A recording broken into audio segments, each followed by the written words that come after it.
नमस्कार। आज मैले तपाईहरुमाझ एउटा यस्तो भिडियो लिएर आएकी छु जुन भिडियो हेरिसकेपछि अवश्य नै यो भिडियो हजुरहरूलाई मन पर्छ भन्नेमा मैले विश्वास लिएकी छु। आजको भिडियोको रहेको छ मतदान गर्नु तपाई हाम्रो अधिकार हो। कल्पना गर्नुहोस् यदि तपाईको आवाज नै सुन्ने कोही नभएको देशमा तपाई बाँच्नु पर्यो भने, यदि निर्णय अरूले लिने तर असर तपाईको जीवनमा पर्यो भने सोच्नुस् त त्यतिखेर के होला। तर हामी भाग्यमानी छौं, हामीसँग मतदान गर्ने पूर्ण अधिकार छ। मतदान भनेको केवल भोट हाल्नु मात्र होइन, यो हाम्रो र हाम्रा भावी पुस्ताको भविष्य सुरक्षित गर्नु पनि हो। हाम्रो देश नेपाल हाम्रो पहिचान, हाम्रो स्वतन्त्रता र यो स्वतन्त्रता सहजै आएको भने होइन, धेरै लामो सङ्घर्ष र धेरैको बलिदानी पछि आएको स्वतन्त्रता हो। मतदान भनेको केवल नेताको मात्र चयन होइन, यो नागरिकको पूर्ण जिम्मेवारी पनि हो।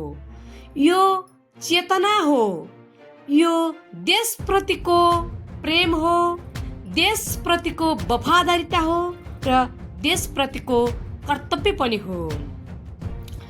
एउटा गाउँमा एउटा बुढी हजुरआमा हुनुहुन्थ्यो। लगभग उमेरले उहाँ 80 को दशक पार गरिसक्नु भएको थियो। उहाँलाई सहजै हिँडडुल गर्न पनि गाह्रो हुन्थ्यो। तर चुनाव नजिकिँदै थियो र उहाँ चुनावको दिन 1-1.5 घण्टाको लामो ठाडो उकालो लट्ठी टेकेर सकी नसकी मतदान केन्द्रमा पुग्नुभयो। अनि मैले उहाँलाई सोधेँ, हजुरआमा, हजुर मतदान केन्द्रमा नआउनु भएको पनि त हुन्थ्यो नि। अनि उहाँले भन्नुभयो, नानी, यत्रो बुढी भइसके, लगभग म अब उमेरले नेटो काटिसक्यो, डाँडा काटिसक्यो। आजको दिनसम्म मैले देशलाई केही गर्न सकेको छैन। तर यो अन्तिम अवस्थामा, यो मर्ने बेलामा यो देशको लागि एउटा मत भने नै हालौँ न, एउटा भोट भने नै हाल्न सक्छु नि भनेर म सकिस नसके आएको नानी। मेरो मतदान खेर नजाओस्, मेरो भोट खेर नजाओस्, म यही कामना गर्दछु, उहाँले भन्नुभयो। हेर्नुहोस् त, यदि हामी चुप लाग्यौँ भने निर्णय अरूले नै लिन्छन्। यदि हामी सहभागी भएनौँ भने हामीले गुनासो गर्ने अधिकार गुमाउँछौँ, गुनासो गर्ने ठाउँ पनि पाउँदैनौँ। हाम्रो गाउँघरमा खानेपानीको पाइप छैन अथवा विद्यालय छैन, स्वास्थ्य छैन। लौ न हजुर, यहाँ विद्यालय स्थापना गरिदिनु पर्यो, स्वास्थ्य चौकी खडा गरिदिनु पर्यो र खानेपानी बिजुलीपत्तीको व्यवस्थापन गरिदिनु पर्यो भनेर हामीले कसलाई भने, किनकि हामीले हाम्रो कर्तव्य निभाएका छैनौँ भने हामीले गुनासो गर्ने अधिकार गुमाइसकेका छौँ। त्यसैले देशमा परिवर्तन चाहिन्छ भने पहिलो पाइला भनेको मतदान हो। आजको युवा भोलिको नेतृत्व हो। यदि युवा नै उदासीन भए भने देश कसले बनाउने, सोच्नुस् त।